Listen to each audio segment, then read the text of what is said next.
Hi, my name is Justice Adamson, and in this video we'll be giving a tutorial of VMAT treatment planning. And I'll be using Eclipse treatment planning system version 16.1 and doing this in external beam planning. So here I've got an IMRT plan that is, this is for this brain case. It's a right front cavity, and you can see it here. It's a good plan. It's an 11 field IMRT. So we're going to go ahead and try to plan this using VMAT, which would be a much quicker delivery. You can see that the original plan here has 3 couch angles. One is at 90, one at 315, and then one at 0 degrees here. And so we will replan this using 3 VMAT arcs to see how it turns out. So I'm just going to copy this plan and rename it as the VMAT plan, and we're going to get rid of all of the fields except one and convert it to a VMAT arc, and then we'll create 3 VMAT arcs, and from there we can go to our optimization.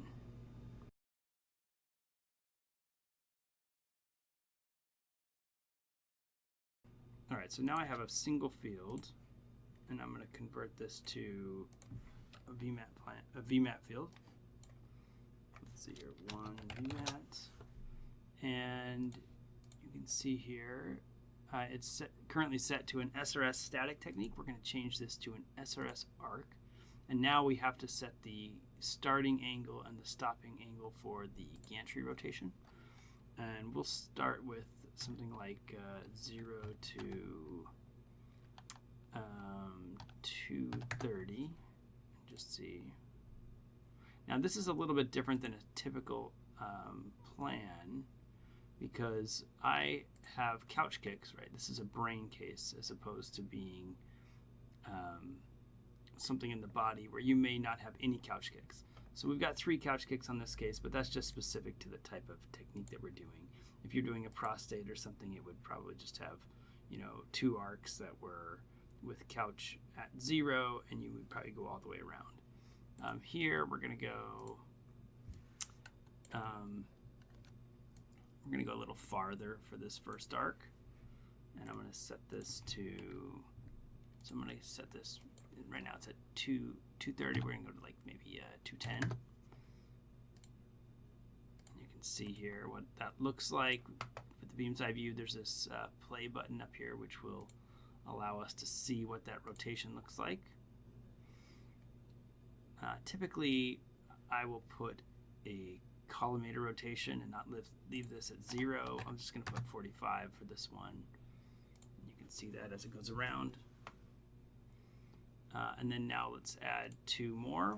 One at 315 and one at 90 or at 270. Doesn't matter. All right, so for the second one, we're going to change our couch angle here to, actually, let's not go all the way to 90 so that we avoid kind of going straight through the body. So we will put one in here at, maybe we'll just do one at like 35 and 70 or something like that. So we'll do 35 off of 60, so like a 325. Let's see how that looks. So if I put that in, you can see here we've got an angle there between those two of about 35 degrees. Change this to 2 VMAT. And then let's add a third one. And this one, we will make it another 35 off of this, so like 290 or something like that. All right, so you can see here, now we've got 3 angles, and we can look at those a little bit. Now I'm going to just kind of vary what this is at, so 45, 315, 45. You could think a little harder about that and change angles as needed. Like for instance here, you can see it might be good here to block out the eyes, having the MLCs at this angle. Of course that changes as you go around, and it may or may not be good for the entire beam. So this is okay. You can see we're going to exit through the eyes a little bit, and I'll show you how you can avoid that here in a second. And then here's this third one here. All right, so this is not a bad set of angles for this type of case. Again, for this brain case, we have these couch kicks, and you can, as you can see down here, which, because the head is extended off the table, we're not worried about collisions in this case. But if it was in the body, this would not be a typical arc. All right, so we've got our 3 arcs. A couple of things that we need to look at here. First off is we've got all the arcs going in the same direction. You can see this here. So it goes from 0 to 210, 0 to 210, and 0 to 210.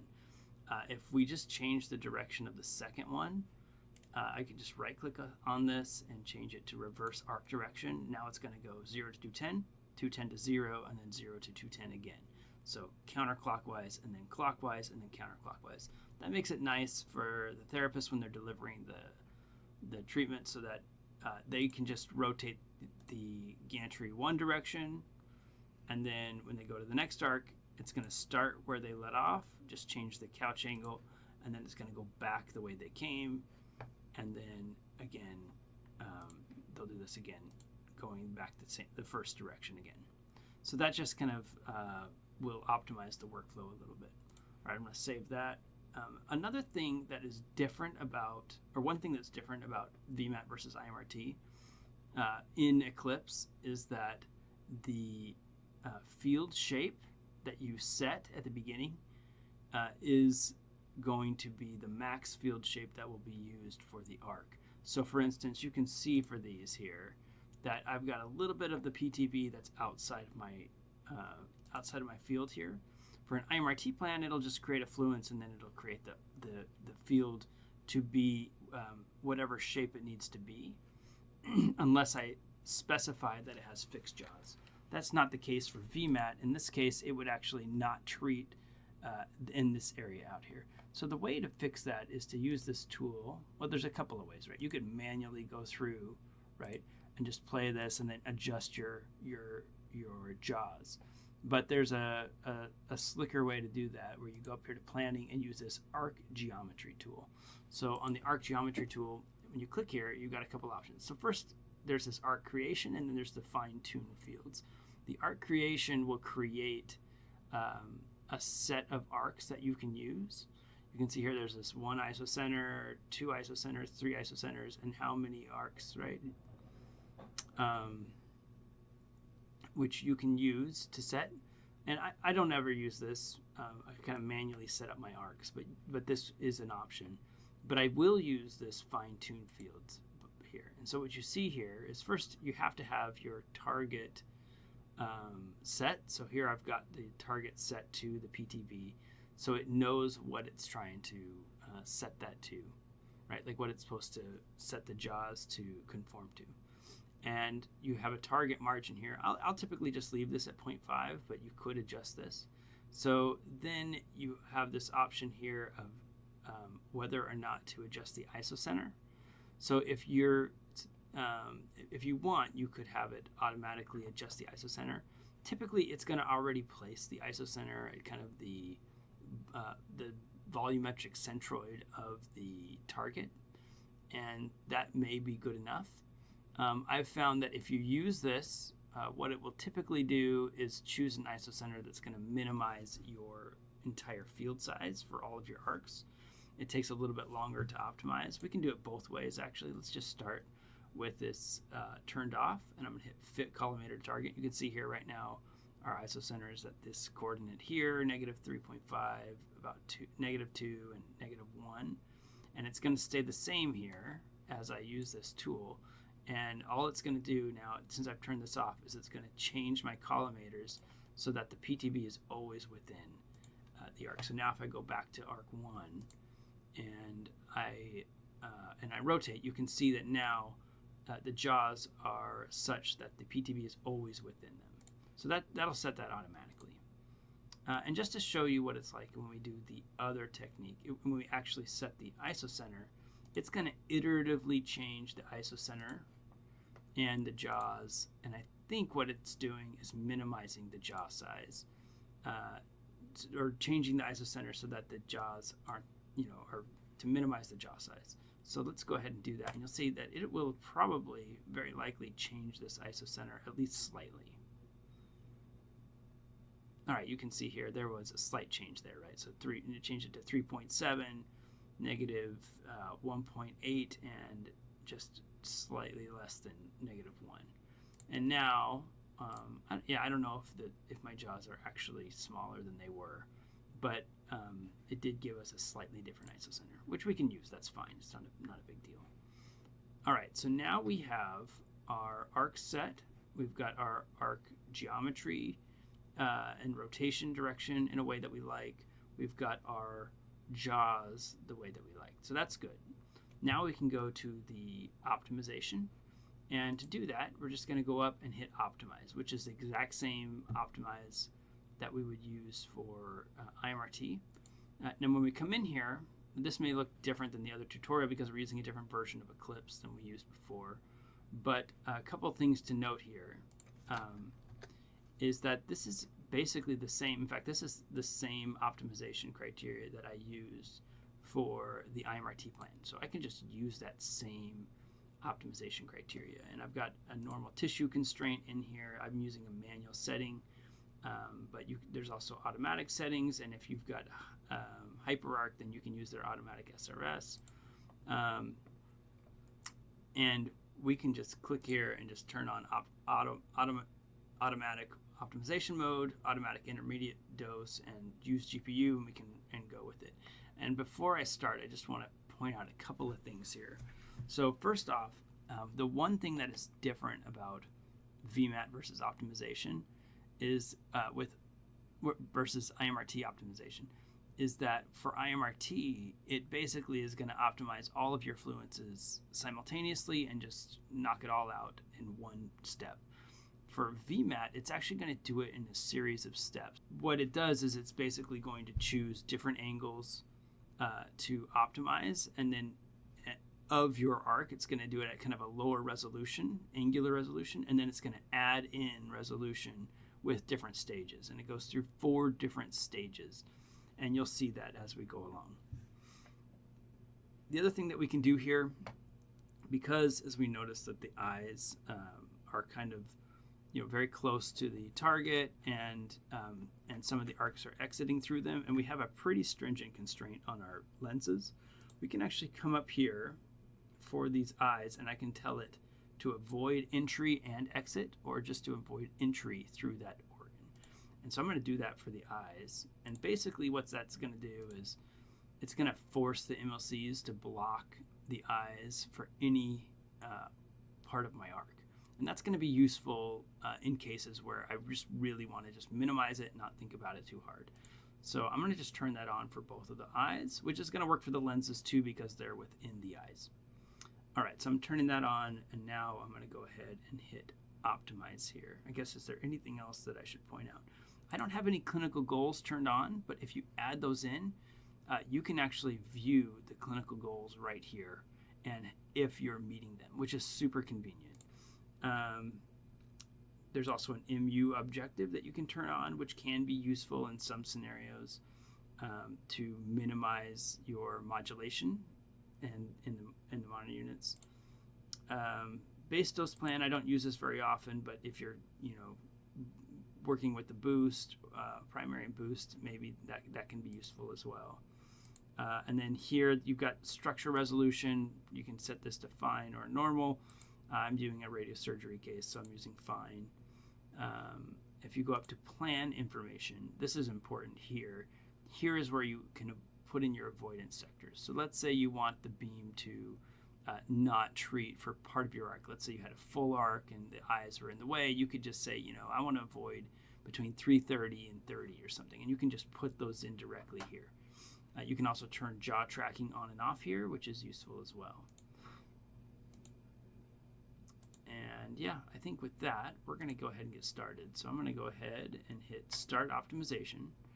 And I guess one thing I can explain is this automatic intermediate dose. So what happens is it's going to start calculating or optimizing the plan. And then once it gets to a certain point, it's going to use the beam settings that it has, like MLC positions and everything, and it's going to do an intermediate dose calculation, and then it's going to use that as kind of the starting point for the dose, kind of update the dose to be a little more accurate, and then it will continue the optimization. And we'll see that as it plays out.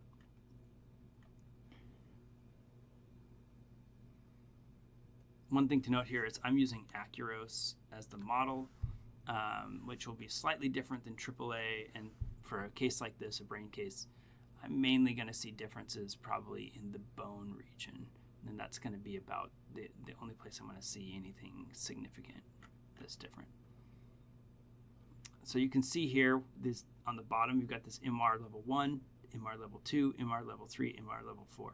So the resolution of the angular resolution in your arcs increases with each of those, and it's going through these fairly quickly. I don't really have many constraints here that are that important. You can see that there's maybe my lenses, but even those, it's well below those limits.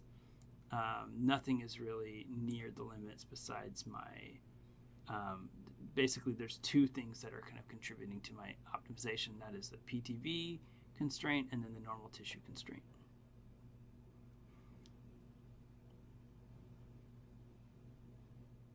And now it's starting this automatic, or this calculating this VMAT intermediate dose. So it's basically doing a full dose calculation that it will use then as the starting point for the optimization here at this kind of intermediate part of the optimization.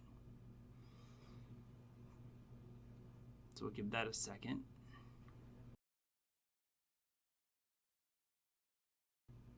All right, so now the optimization is starting again, using that intermediate dose as kind of its starting point for what the dose is for all of our arcs as they currently stand.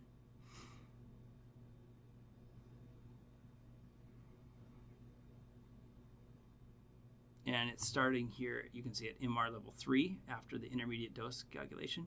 One thing to note is that if you are re-optimizing, let's say you do your plan and then you look at it and you decide you need to just change something or do some further optimization, you can actually, with your dose calculated plan, come in and then you turn this off.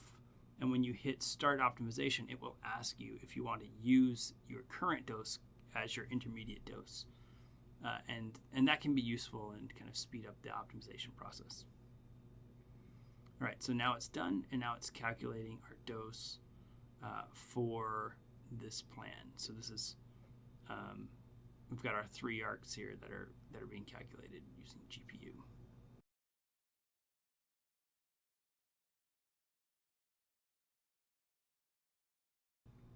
All right, so let's take a look at our plan here.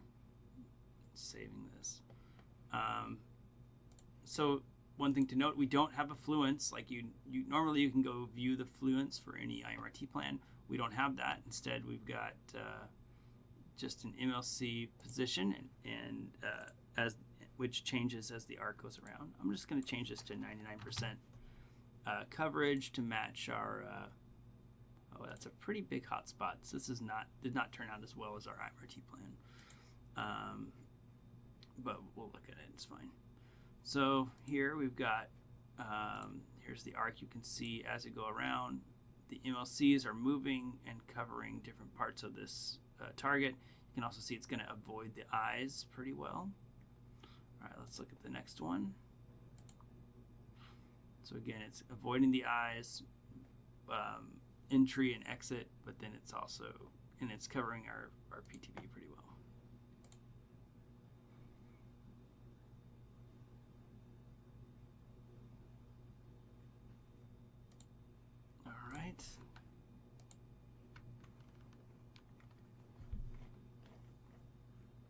So this is maybe not the prettiest plan. I think I would probably add an arc and do some further optimization here. We can compare it to our IMRT plan briefly here. I'll just go to plan evaluation. All right, so here's our IMRT on the right, and we've got our VMAT on the left. You can see the IMRT plan has, again, 11 fields. The VMAT plan has 3. I would probably add an arc here to make it a 4-field plan to get an equivalent plan to our IMRT plan. Other than that, it's not, it's got a little bit of a bigger hotspot. Other than that, it's not terribly different. Maybe a little bit more extending into this into the skull here, which is something that I can address in the optimization. All right, and I think that's about it for kind of basic VMAT planning. You're going to have fields. You're usually going to have less arcs than you would have IMRT fields. You're going to have that each arc is going to have kind of an MLC trajectory, and it's not going to have a fluence per se. Although you could calculate a fluence like if you did like a portal dosimetry measurement, but the fluence, obviously, that's delivered over an arc as opposed to a static position. And you're going to usually be able to come in at more angles than you would with an IMRT plan. So sometimes your dose fall off is going to look a little better, at least at certain angles. But yeah, all right. Thank you.